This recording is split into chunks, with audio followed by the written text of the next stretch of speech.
I was originally intending to make this a joke video, poking ironic fun about the things I liked about the game and things that I didn't like about the game, but I really did not feel comfortable with continuing that video. So, I'm going to make two videos which will explain everything that I like about the game and everything I don't like about the game, both unironically. So, this is a positive review of Sonic Boom Rise of Lyric. Like I said in my video that explained the games that I wanted to play this year, I never hated the design of Lyric, and I don't mind the designs of the other characters, or the robots, or any of the side characters for the side missions. If I had to choose one I don't like, I definitely don't like Knuckles. Although I was never a big fan of Knuckles, so that didn't bring any particular hatred towards his character design. And yeah, I don't mind the new design of Sonic. Although I feel like the next scarf is unnecessary, it didn't bother me, and I actually think the design of Amy and Tails in this game are improvements from the modern games and the classic games, because they just feel a lot more capable and lively. Like in Sonic Colors and in Generations, in Lost World, both the separate characters, Tails and Amy and Knuckles, didn't really do anything. You only played as Sonic, and they were just to either tell parts of the story or do some tiny thing.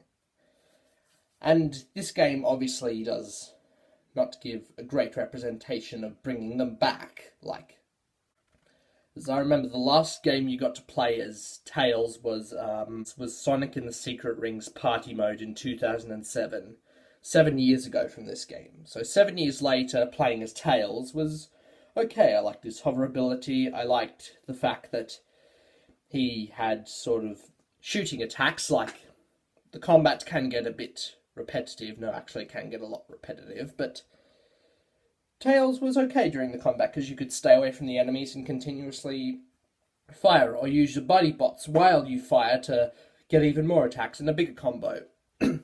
Amy also was another good character for combat because with her special spin attack she could blast away robots and take hits without them continuously hitting you, because another criticism of the game is there's too many robots, and yes, I do agree with that. And Sonic was okay with his jump, spin dash, and everything like that. He was okay. All the characters were okay with their combat sections. But despite the heavy amount of combat, I don't think it's a combat game, or an adventure game, or a speed game. I would label this game as more of a platform puzzle game, definitely. Now, the frame rate obviously is not good, not acceptable, but it doesn't really bother me that much. Of course, it did get incredibly annoying and just aggravating at some times, and it does annoy me how the game's frame rate can't allow me to react to things during speed segments. But, the speed segments were never really that hard to me. You just moved left and right and then it was over. Especially on the inner beams, yeah. They were the easiest part of the speed sections, the inner beams. And they were not bad. They were just a very, very long tracking shot with some dialogue sometimes going through the area, and yeah, you just moved up left and right, and I didn't mind them. Next thing is Knuckles' character, which is definitely not... Although I don't like Sonic Adventure 2, he was much better in Sonic Adventure 2, as some people would prefer to know Knuckles as. Just the guardian of the Master Emerald who isn't always as knowledgeable, but always tries to do the right thing. Here, he doesn't guard any Master Emerald, he just follows along with Sonic. But some of his jokes were okay, and he wasn't an idiot for all of the game. And yes, the characters do talk a lot, and some of the dialogue just seems incredibly out of place and doesn't fit in at all, but I never hated the dialogue. It's not something I want to particularly remember, but it's alright. Now for the cutscenes. The cutscenes obviously do have a lot of issues, especially with the animation transitions. You can see a lot of problems with character placements, especially in the first few cutscenes with Eggman and Metal Sonic and the regular characters, actually. Like when Sonic says, "Amy, Knuckles, go left," you would see a couple of black frames between shots, which does take you out of the immersion of what little there was. But it was still okay, and I did find the cutscenes enjoyable. Especially the one with Shadow was alright, although Shadow was very pointless. He only showed up to fight Sonic, then leave, so I really don't think Shadow was necessary at all. The story was like a lot of the other things, it was just passable. It wasn't anything great, it wasn't anything memorable, it was just passable. It was a passable thing that I suppose had to be implemented. Plenty of Sonic games need to have this big story since they've had the jump to 3D. Sonic Mania, ironically, had very little story, but has had the best story in a couple of years. Yeah. Like I joked about in my YouTube poop, when Metal Sonic made that epic entrance at the start of the game with everybody's back playing. Yeah, I think Metal Sonic was a good part of the game. Metal Sonic never had to speak, apart from that strange Sonic movie we had a lot of years ago. He just was another robot of Eggman, another cool robot of Eggman that was an opponent to Sonic, and his fight was okay. I did die a couple of times during the fight, but I felt like I deserved that. And the frame rate isn't as bad as you fight Metal Sonic, so I think Metal Sonic is the best part of the game. He never had a character, so Big Red Button couldn't actually botch up any of his character. And he just had a decent boss fight. Also, the other boss fights, I didn't like most of them. My first time playing through them, a lot of them I didn't like at all.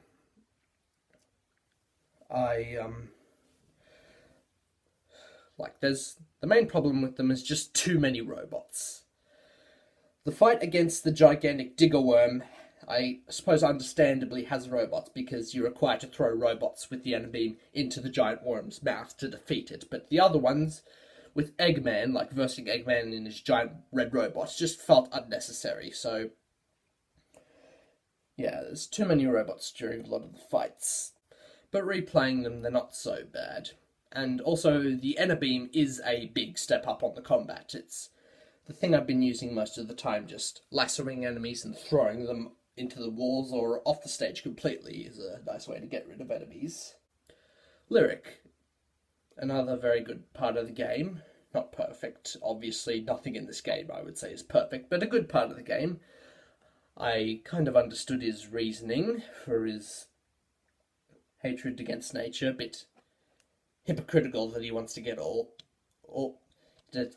bit hypocritical that he wants to get rid of all organic life forms despite being half an organic life form, but if he's thinking that eventually he'll have to wipe himself out to create a better world, that would be some interesting devotion. Of course, it's never mentioned in the game, unfortunately, which I suppose because it's a kid's game, but they could have worded it differently to fit that PG rating. What else is there to talk about? The music, it did its job. It's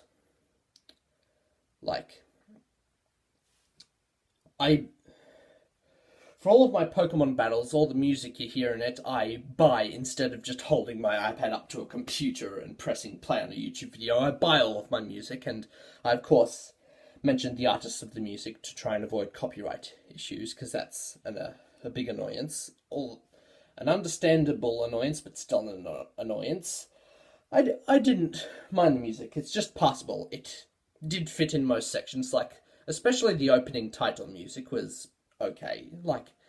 That I think is the best song track in the game.